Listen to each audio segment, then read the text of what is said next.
नमस्कार, स्वागत है आपका राज्यसभा टीवी में। आपके साथ मैं हूं अभिलाषा पाठक। आज बुलेटिन में आपको बताएंगे केंद्र सरकार की तरफ से गरीब कल्याण रोजगार अभियान शुरू किया गया है।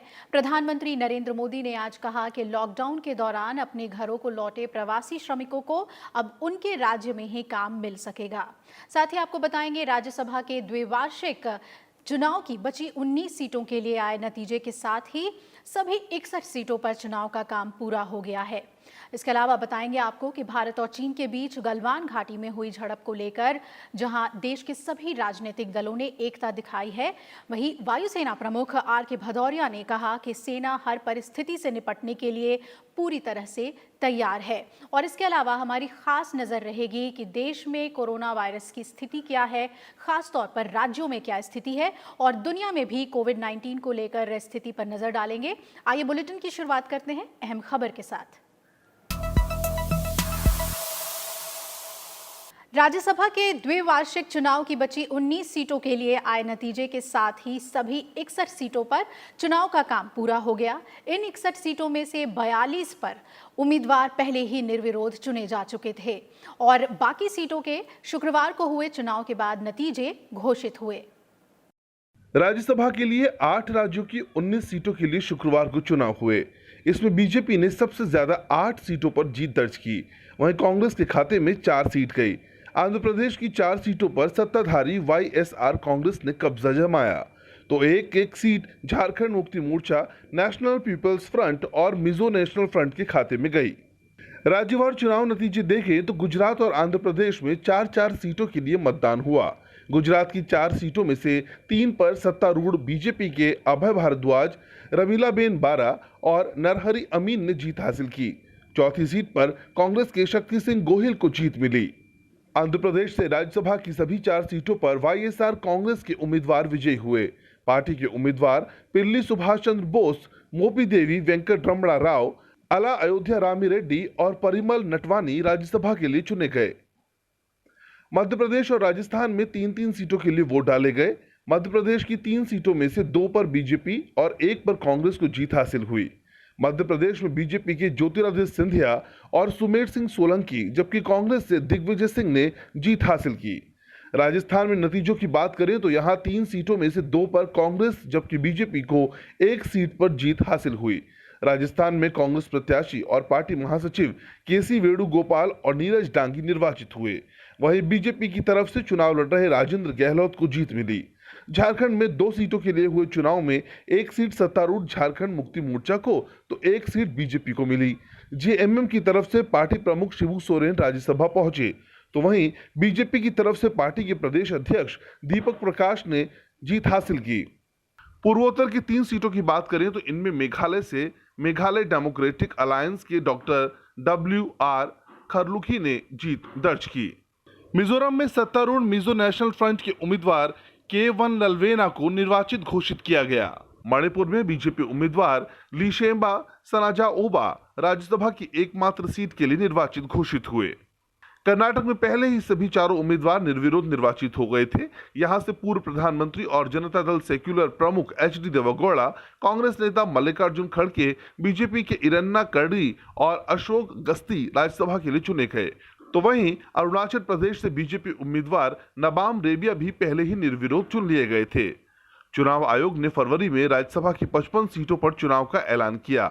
इनमें से 37 उम्मीदवारों को मार्च महीने में ही निर्विरोध चुन लिया गया था। वहीं बची हुई सीटों पर मतदान होना था। इस बीच उच्च सदन की 6 और सीटों पर सदस्यों का कार्यकाल समाप्त हो गया।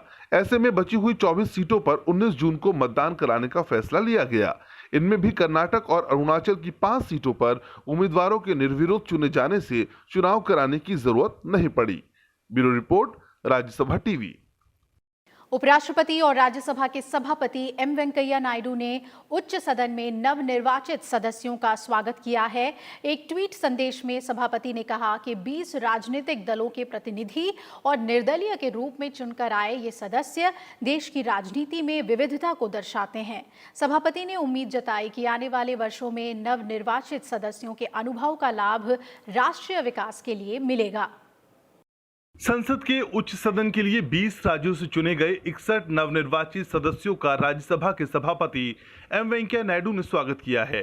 ट्विटर पर लिखे अपने संदेश में सभापति ने कहा कि राज्यसभा हमारी संघीय राजनीति का प्रतीक है, जो कानून बनाना और शासन के मामले में सरकार के लिए दिशा निर्देश जारी करते हैं।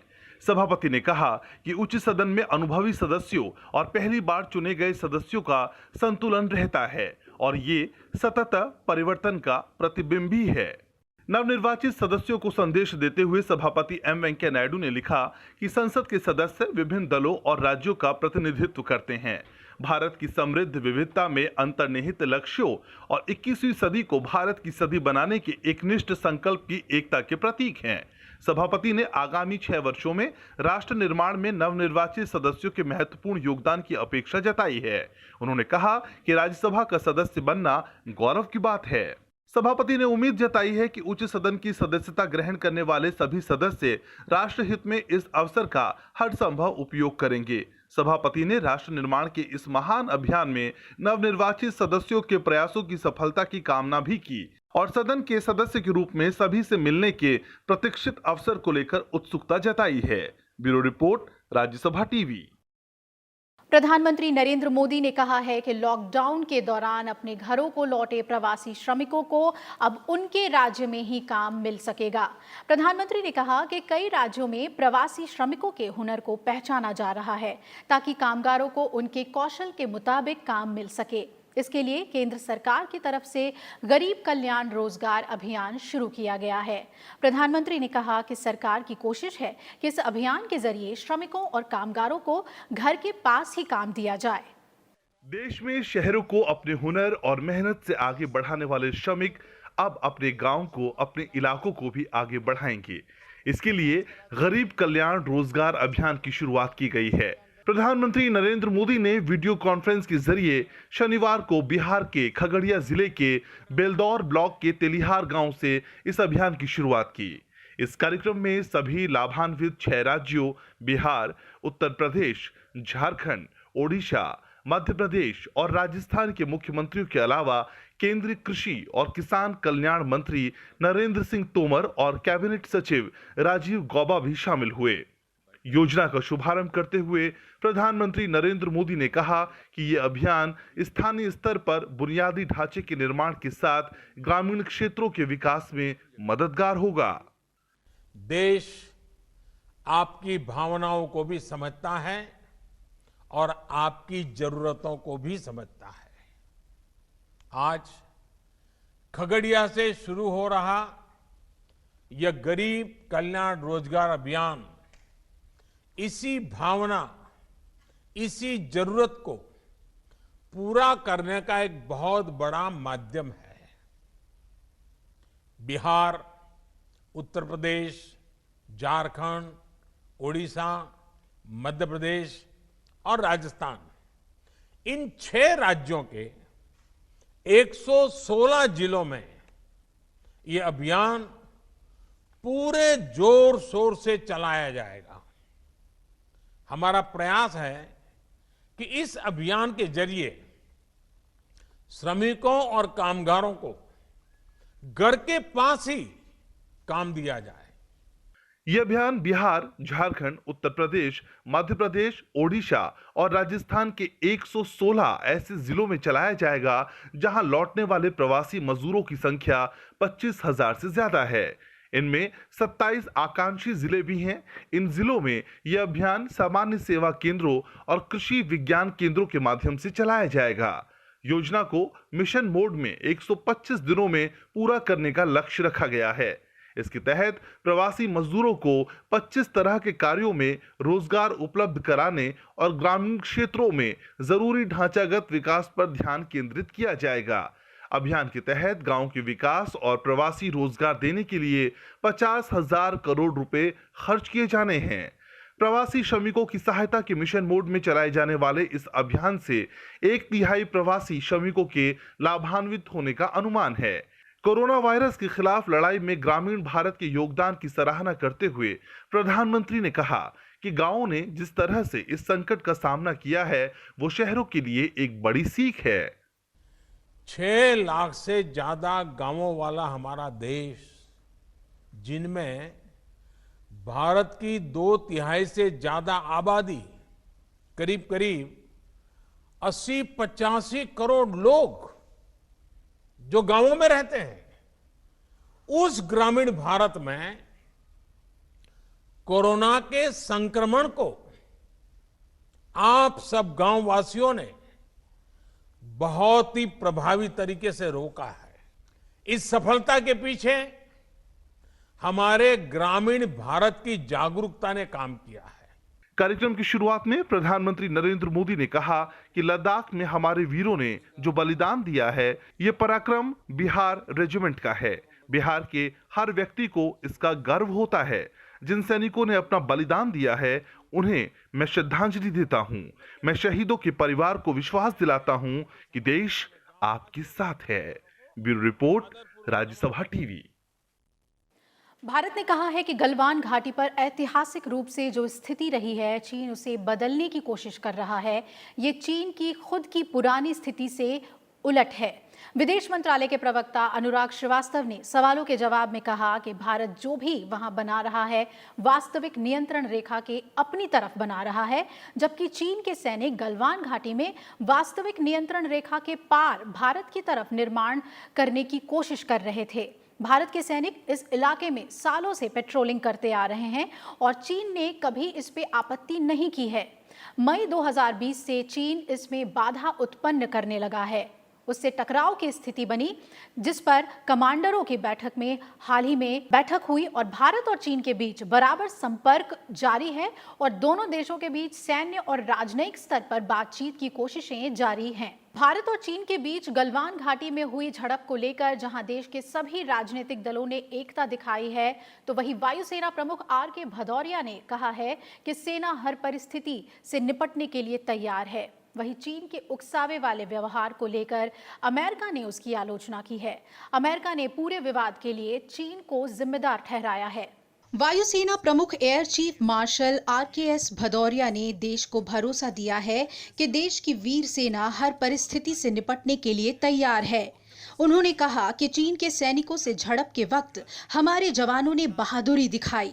उससे सेना का ये संकल्प पता चलता है कि हम किसी भी कीमत पर देश की सीमाओं की रक्षा करेंगे। उन्होंने हैदराबाद के भारतीय वायुसेना अकेडमी में आयोजित संयुक्त स्नातक परेड के दौरान ये बात कही। It should be very clear that we are well prepared and suitably deployed to respond to any contingency. I assure the nation that we are determined to deliver and will never let the sacrifice of our braves of Galwan go in vain. 15-16 जून की रात को गलवान घाटी में चीनी सेना के साथ झड़प के दौरान 20 भारतीय वीरों की शहादत को लेकर एयर चीफ मार्शल ने कहा कि गलवान घाटी में शहीद हुए जवानों के बलिदान को व्यर्थ नहीं होने देंगे। वहीं केंद्रीय गृह मंत्री राजनाथ सिंह 22 जून को मॉस्को का दौरा करेंगे और कई अहम द्विपक्षीय मुलाकात करेंगे। गृह मंत्री 24 जून को दूसरे विश्व युद्ध के विजय दिवस समारोह में शिरकत करेंगे। भारत में रूसी राजदूत निकोलाई कुदाशेव ने उनकी यात्रा को लेकर ट्वीट किया। शुक्रवार को चीन के मुद्दे पर हुई सर्वदलीय बैठक में राजनीतिक दलों के नेताओं ने लद्दाख में सशस्त्र बलों के शौर्य की तारीफ की और प्रधानमंत्री के नेतृत्व पर भरोसा जताया है। सभी दलों ने सरकार के साथ एकजुटता के साथ खड़े रहने की प्रतिबद्धता जताई।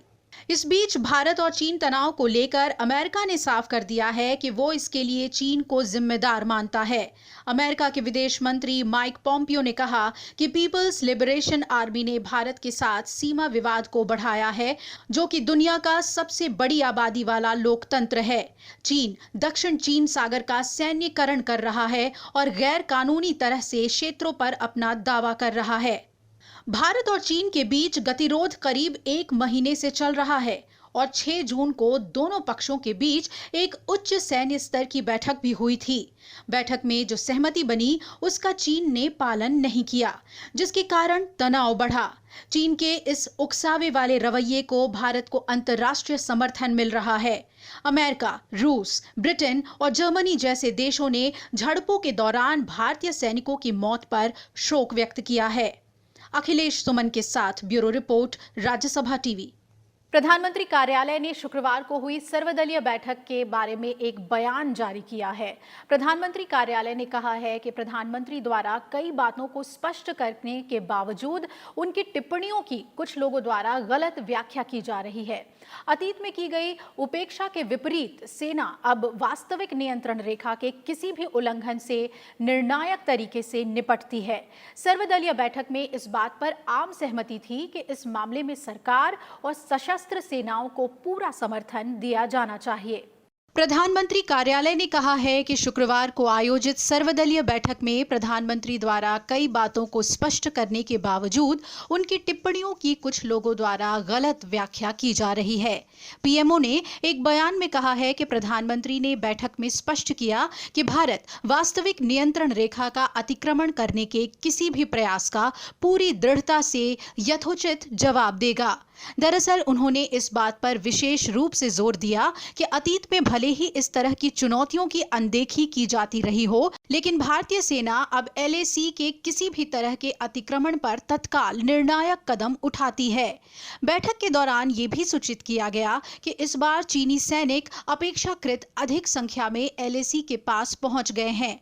हालांकि भारत ने भी उसी के अनुसार किसी भी चुनौती का सामना करने के लिए अपनी ओर से पूरी तैयारी कर रखी है। जहां तक LAC के अतिक्रमण का सवाल है, ये स्पष्ट किया गया कि 15 जून को गलवान में हिंसा इसलिए हुई थी क्योंकि चीन की तरफ से LAC के ठीक पार कुछ निर्माण कार्यों को अंजाम देने की कोशिश की जा रही थी और इन निर्माण कार्यों पर रोक लगाने से उसने साफ इनकार कर दिया था।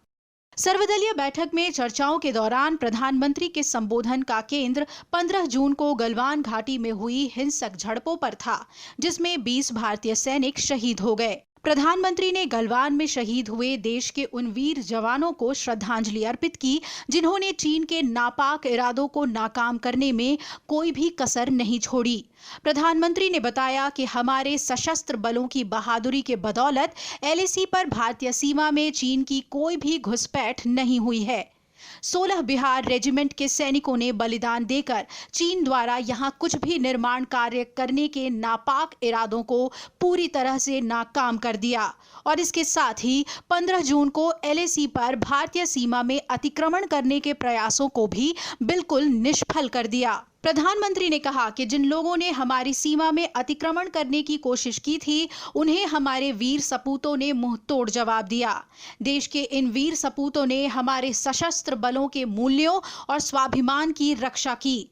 प्रधानमंत्री ने विशेष जोर देते हुए कहा कि हमारी सशस्त्र सेना देश की सीमाओं की रक्षा करने में कोई भी कसर नहीं छोड़ेगी। प्रधानमंत्री ने कहा कि भारतीय सीमा कहां तक फैली हुई है, ये भारत के नक्शे से स्पष्ट है। सरकार इसे बनाए रखने के लिए पूरी दृढ़ता के साथ संकल्पबद्ध है। जहां तक कुछ अवैध कब्जों का सवाल है, इस बारे में सर्वदलीय बैठक में विस्तार से बताया गया कि पिछले 60 वर्षों में 43,000 वर्ग किलोमीटर से भी अधिक भूमि पर किन परिस्थितियों में दबाव की स्थिति है। देश उससे अच्छी तरह से अवगत है।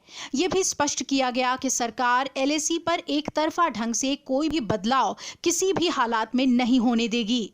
बयान में कहा गया कि ऐसे समय में जब हमारे वीर जवान पूरी मुस्तैदी के साथ देश की सीमाओं की रक्षा कर रहे हैं, ये दुर्भाग्यपूर्ण है कि उनका मनोबल कम करने के लिए अनावश्यक विवाद खड़ा किया जा रहा है। हालांकि सर्वदलीय बैठक में सभी दलों ने कमोबेश एक सुर में राष्ट्रीय संकट के समय सरकार और सशस्त्र बलों के साथ एकजुटता दिखाई। साथ ही ये भरोसा जताया गया कि जानबूझकर किए जा रहे दुष्प्रचार से भारतीय लोगों की एकजुटता कतई कम नहीं होगी। Bureau report, Rajya Sabha TV. देश में कोरोना संक्रमण की टेस्टिंग में तेजी के बाद नए मामलों में भी ज्यादा बढ़ोतरी देखने को मिल रही है और ये 4 लाख के करीब पहुंच गए हैं। इसमें आधे से अधिक मामले इस महीने दर्ज किए गए हैं। पिछले 24 घंटे में कोविड-19 के सबसे अधिक 14,500 से ज्यादा नए मामले सामने आए हैं। लेकिन राहत की बात यह है कि अब तक इस वायरस से 2,13,000 से ज्यादा लोग ठीक हो चुके हैं, जिसकी वजह से रिकवरी रेट 54.5% से ज्यादा पहुंच गया है। कोरोना आंकड़ों पर नजर डालें तो देश में अब तक कोरोना के 66,16,496 सैंपल्स की टेस्टिंग हो चुकी है। पिछले 24 घंटों में 1,89,869 सैंपल टेस्ट किए गए हैं, जिसमें 14,516 नए मामले सामने आए हैं। पिछले 24 घंटों के दौरान 9,000 से ज्यादा रोगी कोरोना से मुक्त हुए हैं। कुल 2,13,831 रोगी अब तक ठीक हो चुके हैं और देश में कोविड-19 महामारी के रोगियों के स्वस्थ होने की दर 54.12% हो गई है। वहीं देश में कोरोना से संक्रमित लोगों की संख्या बढ़कर 3,95,048 हो गई है।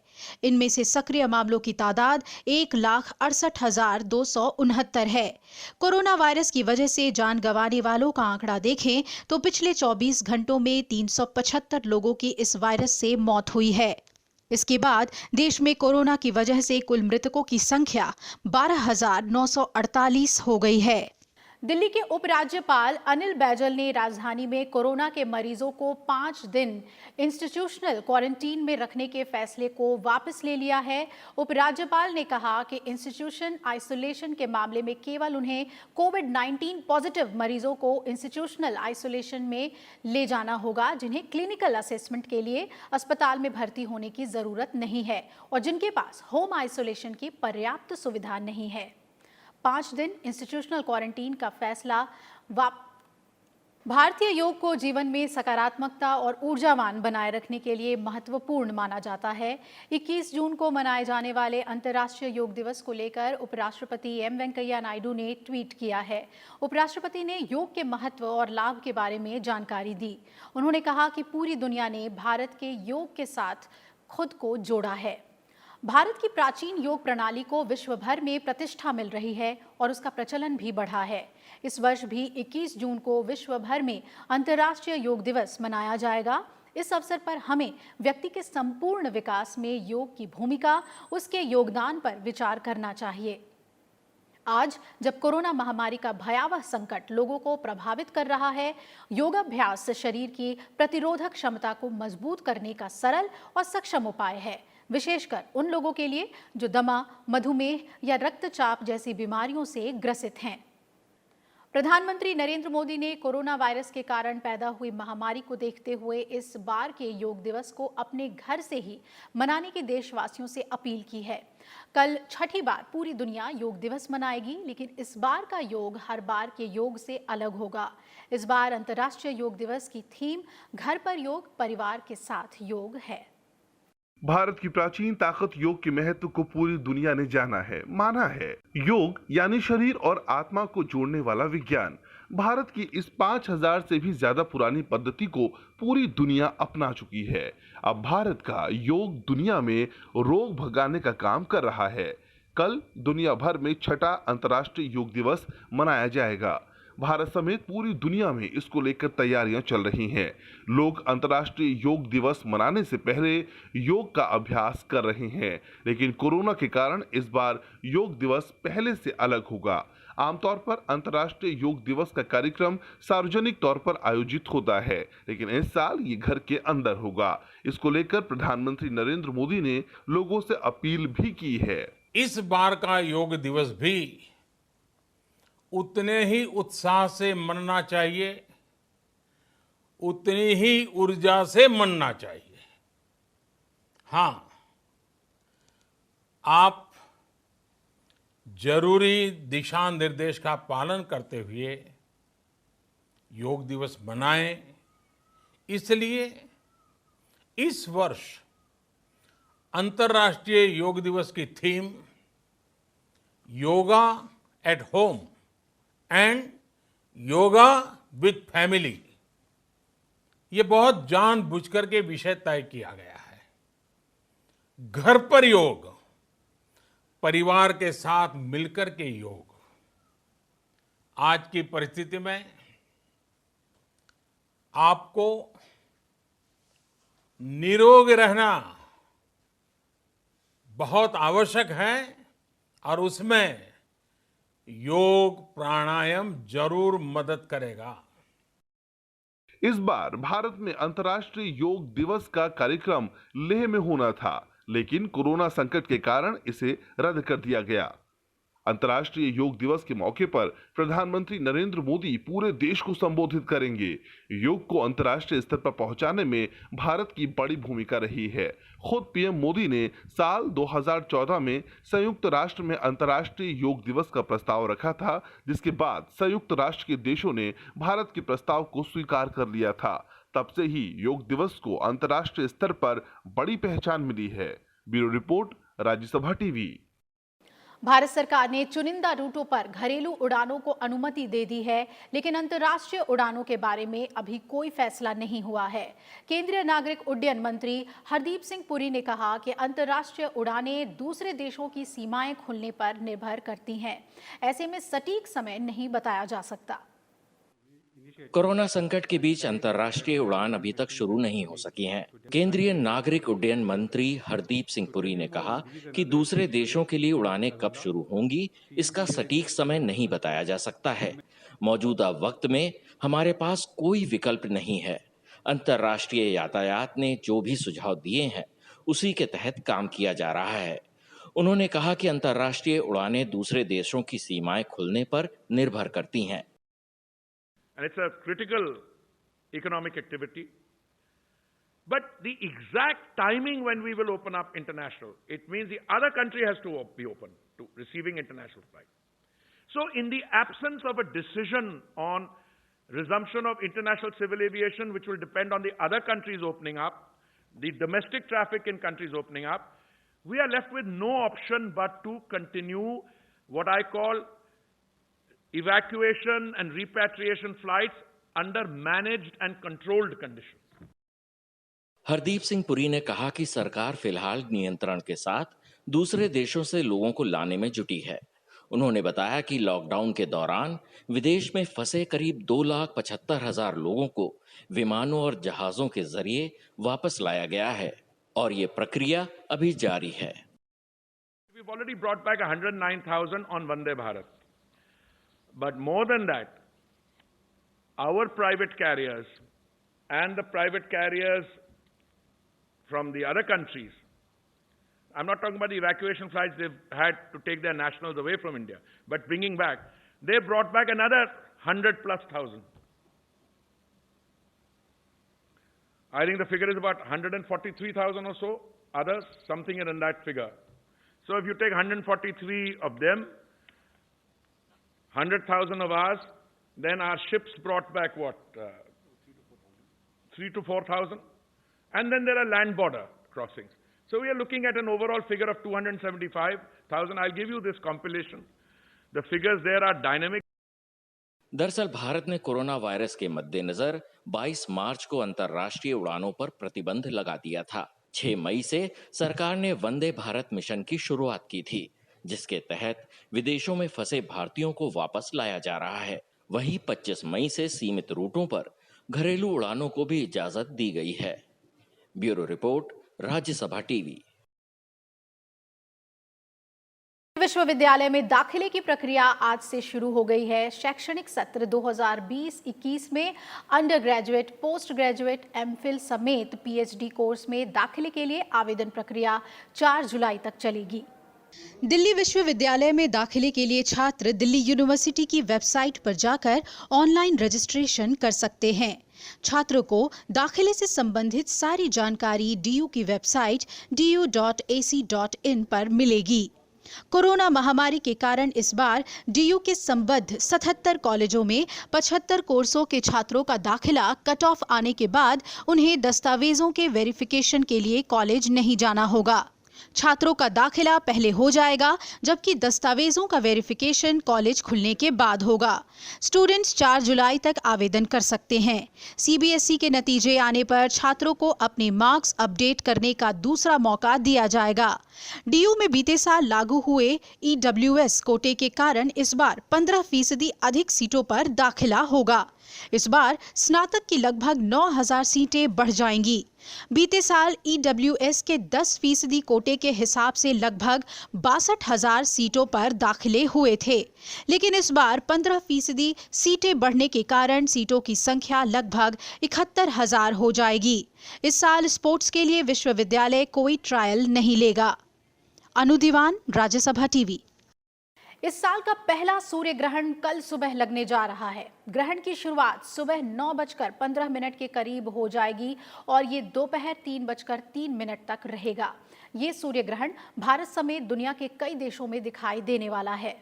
साल 2020 के पहले सूर्य ग्रहण की शुरुआत 21 जून की सुबह 9:15 से शुरू हो जाएगी।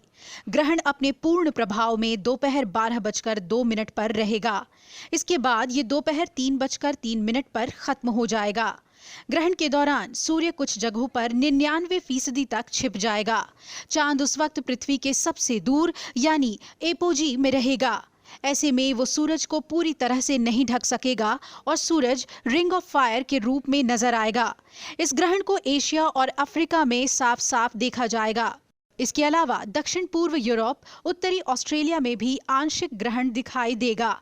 देश में रिंग ऑफ फायर करीब 1 मिनट तक राजस्थान के सूरतगढ़ और अनूपगढ़ के अलावा हरियाणा के सिरसा और कुरुक्षेत्र में, जबकि उत्तराखंड के चमोली, जोशीमठ और देहरादून में भी दिखाई देगा। काशी में सूर्य ग्रहण की शुरुआत सुबह 10:31 पर होगी, जो दोपहर 12:18 तक रहेगी। ज्योतिष के मुताबिक ये ग्रहण काफी प्रभावशाली माना जा रहा है, क्योंकि इस सूर्य ग्रहण के समय ग्रह और नक्षत्रों का ऐसा संयोग बनने जा रहा है जो पिछले 500 सालों में नहीं बना। ये 2020 का पहला सूर्य ग्रहण है। साल का दूसरा और आखिरी सूर्य ग्रहण 14 दिसंबर को होगा, जो पूर्ण सूर्य ग्रहण होगा। Bureau report, Rajya Sabha TV. और इसी के साथ इस बुलेटिन में फिलहाल इतना ही। हमें उम्मीद है कि आप आत्मनिर्भर भारत बनाने में अपना योगदान दे रहे होंगे और कोरोना वायरस को फैलने से रोकने के लिए हर जरूरी कदम जरूर उठा रहे होंगे। अपना ख्याल रखें। नमस्कार।